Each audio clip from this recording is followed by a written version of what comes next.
कथेचं नाव आहे वाड्यातली शेवटची रात्र. साल आहे 1928. ठिकाण आहे खानदेशातील मोरेवाडा. मोरे घराणं खानदेशात प्रसिद्ध होतं. जमीनदार, कडक शिस्त आणि गुप्ततेनं भरलेलं कुटुंब. पण त्यावर्षी दिवाळीच्या आदल्या रात्री काहीतरी भयंकर घडलं. बाबासाहेब मोरे, घरातले ज्येष्ठ, त्यांचा मृतदेह सकाळी वाड्याच्या अंगणात सापडला. रक्तानं माखलेला आणि त्यांच्या हातात एक तुकडा होता कागदाचा. कोणत्याही प्रकारचा झगडा किंवा आवाज कोणालाच ऐकू आला नव्हता. वाडा दरवाजानं बंद होता. कुठलाही ठसा नव्हता. संपूर्ण गावात खबर पसरली, ही आत्महत्या नाही, खून आहे. गावातले लोक साशंक होते. पोलिसांनी तपास सुरू केला.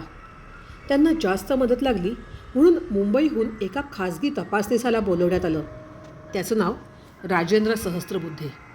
राजेंद्र वाड्यात पोचला. विचारपूस सुरू केली त्यानं. त्याला वाड्यात राहणाऱ्या व्यक्तींच्या वागणुकीत काहीसा ताण दिसत होता.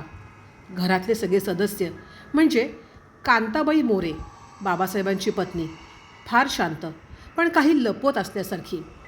नारायणराव मोरे, लहान भाऊ, ज्याचा मालमत्तेवर गुप्त डोळा होता. मधुरा, बाबासाहेबांची एकुलती एक मुलगी, शहरातून नुकतीच परतलेली.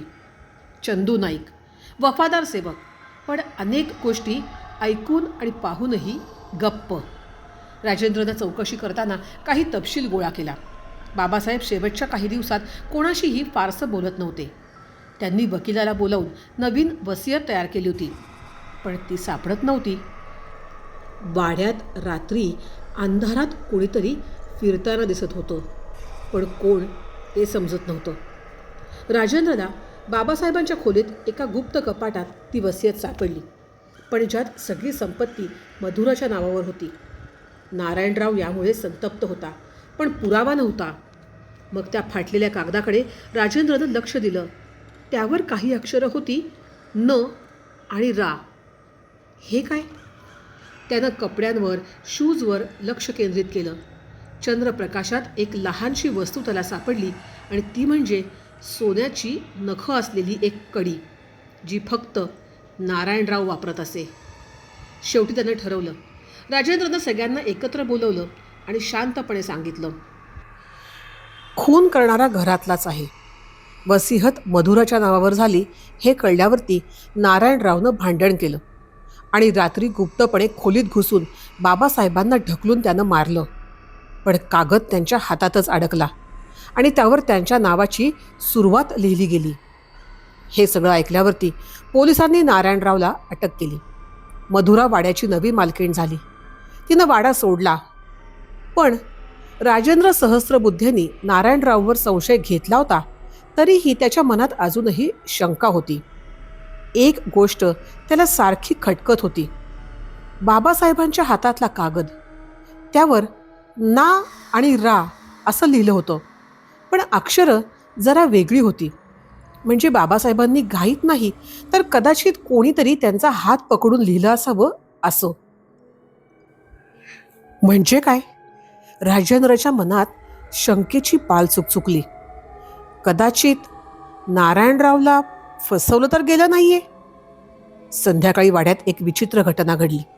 वाड्याच्या मागच्या अंगणात जुन्या विहिरीतून एक जुना बॉक्स सापडला. चंदू नाईक तो उचलायला गेला, पण तो घाबरून मागे सरकला.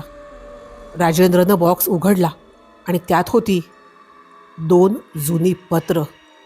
एक कांताबाईंचं बाबासाहेबांना आणि दुसरं एका अज्ञात व्यक्तीकडून. एक काळपट झालेली शाल, रक्ताचे डाग असलेली, आणि एक जुनी चांदीची मूठ असलेली विळी, जी कुठेही सापडत नव्हती. पत्र वाचल्यावर सगळ्यांना एक धक्का बसला. कांताबाईंचा बाबासाहेबांवर संशय होता की ते दुसऱ्या स्त्रीशी संबंध ठेवतात, आणि दुसऱ्या पत्रात त्या स्त्रीनं लिहिलं होतं, तुझी पत्नी हे कधीही समजणार नाही, पण मी तुझ्या विना जगू शकत नाही. तू जर वसियत बदलली नाहीस तर तूच त्याचे परिणाम भोगशील.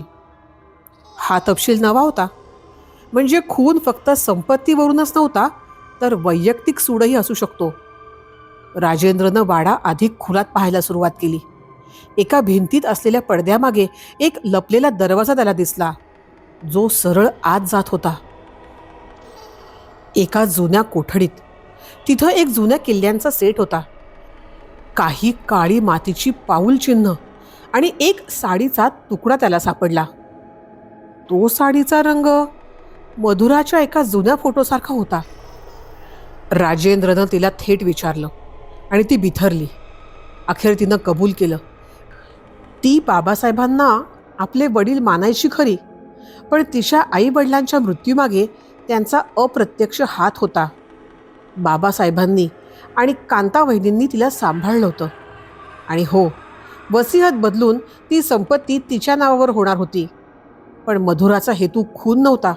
तिला केवळ तिच्या वडिलांशी सामना करायचा होता. राजेंद्रनं सगळ्या पुराव्यांना एकत्र घेतलं, त्याचं विश्लेषण केलं.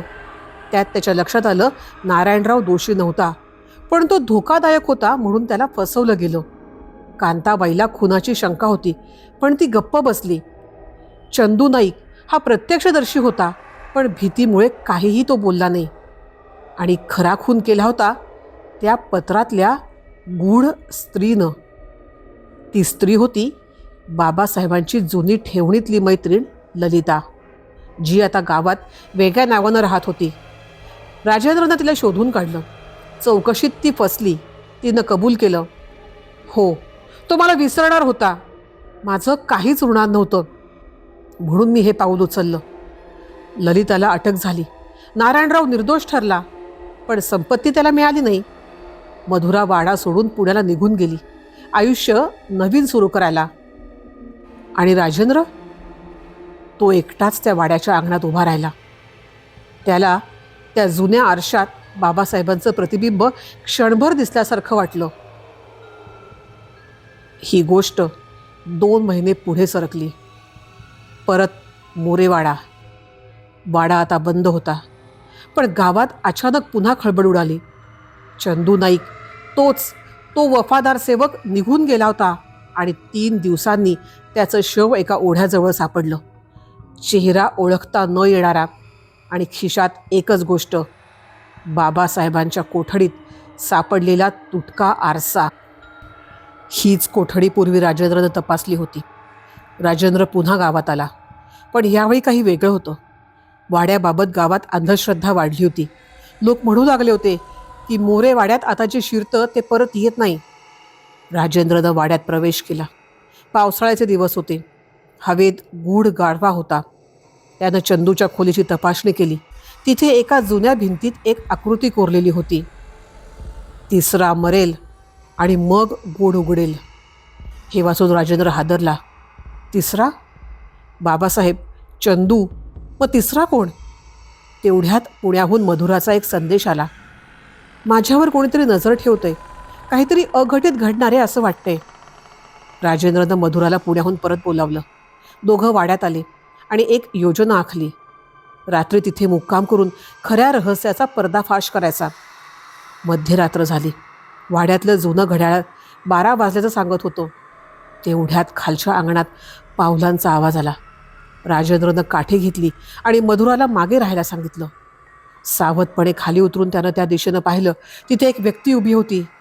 त्याच्या हातात चांदीच्या मुठीची विळी होती. तो होता नारायणराव.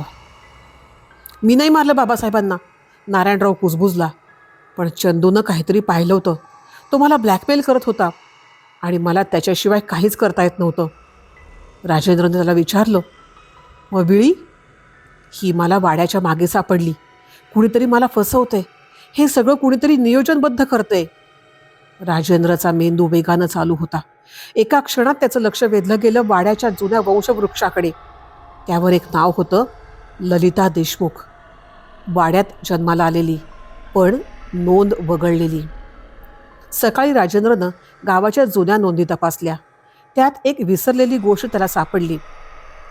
ललिता ही बाबासाहेबांची बहीण होती, जिला वाड्याच्या प्रतिष्ठेसाठी घराबाहेर टाकलं होतं. तिचा मुलगा, जो आज गावात एक सामान्य शिक्षक म्हणून ओळखला जायचा, तो खरा मास्टर माइंड होता. त्याचं नाव होतं विनायक. त्यानंच एकेकाला फसवलं होतं, पत्र लिहिली होती, मर्डर करून घेतले होते.